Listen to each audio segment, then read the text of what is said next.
Inirampa ng mga kalahok sa King Universe HK 2026 ang kanilang Warriors costume. Nagmistulang digital game Warriors ang mga kalahok na exclusive lamang sa mga lesbian member ng LGBTQ community. Ayon sa organizer, ang King Universe HK ay binuo niya para mabuos ang confidence ng mga lesbian sa Hong Kong. Hindi lang ito open sa mga Pilipino, kundi maging sa Indonesian nationals na nagtatrabaho din sa Hong Kong. Ang King Universe po ay event ng LGBTQ. Mga ano lang po talaga sila, mga lesbian ng Hong Kong na domestic helpers. Open po siya sa Indonesians at Filipino na mga lesbians. Nagpakitang gilas ang bawat King Warriors tulad ng Eagles, Dragon at Gladiators.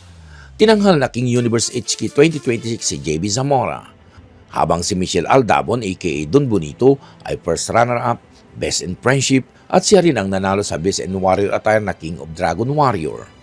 Aniya, ang pagsali niya sa mga ganitong event ay isa sa nagpapalakas ng kanyang confidence at pagpapakita rin sa publiko na may puwang na tulad nila sa komunidad.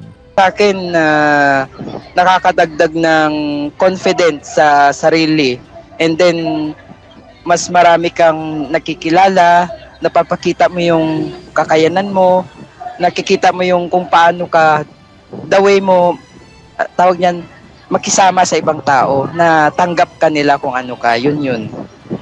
Kasabay ng King Universe ay ang Miss ASEAN Pacific Runway Season 6 2026 na nilahukan naman ng mga kababayan nating domestic helpers sa Hong Kong.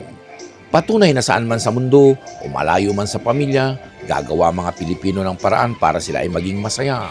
Para sa Agenda, Dick Villanueva, Billionaire News Channel, Hong Kong.